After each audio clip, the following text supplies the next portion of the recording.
पत्रं पुष्पं फलं तोयं यो मे भक्त्या प्रयच्छति तदहं भक्त्युपहृतमश्नामि प्रयतात्मनः। सुप्रभात देवियों एवं सज्जनों, कृष्ण संदेश सुधा चैनल के माध्यम से मैं धर्म प्रकाश भदौरिया गीता विश्लेषक गीता की ज्ञान गंगा में अवगाहन हेतु उपस्थित एवं मधुसूदन भगवान कृष्ण के चरणों में अगाध निष्ठा रखने वाले आप सभी प्रबुद्ध एवं विद्वान श्रोताओं का हार्दिक अभिनंदन एवं कोटि कोटि वंदन करता हूँ। ध्यान देंगे, मधुसूदन भगवान कृष्ण अर्जुन के द्वारा पूछे गए प्रश्न का उत्तर दे रहे हैं। अर्जुन का प्रश्न है कि हे कृष्ण, एक ऐसा साधक जो योग के मार्ग पर चला अवश्य, किंतु लक्ष्य की प्राप्ति के पूर्व वह मार्ग से च्युत हो गया, यानी योग भ्रष्ट हो गया, तो क्या ऐसा योग भ्रष्ट साधक कहीं छिन्न भिन्न बादल की तरह नष्ट तो नहीं हो जाता? इस पर मधुसूदन भगवान कृष्ण कहते हैं कि अर्जुन, ऐसा नहीं। वे बता रहे हैं कि देखो अर्जुन, ऐसा साधक जो योग भ्रष्ट हो गया, उसका अगला जन्म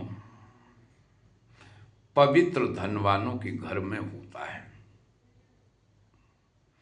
यहाँ पर आप लोगों को एक बात और स्पष्ट कर दें कि धनवान भी दो तरह के होते हैं, यानी श्रीमान भी दो तरह के होते हैं। एक तो वे जिनके घर में बेईमानी से कमाया हुआ धन संचित होता है, और एक वे जिनके यहाँ ईमानदारी से कमाया हुआ धन संचित होता है। तो यहाँ पर मधुसूदन भगवान कृष्ण बताते हैं कि अर्जुन, ऐसी योग भ्रष्ट साधक का जन्म पवित्र धनवानों के घर में होता है। भगवान ने कहा है कि शुचीनाम श्रीमताम गेहे योग भ्रष्टो भी जायते, अथवा यानी इन परिवारों में उसका जन्म नहीं हुआ तो कहते हैं कि फिर ऐसे योगियों के जन्म में उसका जन्म होगा, ऐसे योगियों के घर में जो बुद्धिमान योगी हैं। योगी भी बुद्धिमान योगी हैं, उन घरों में उसका जन्म होगा।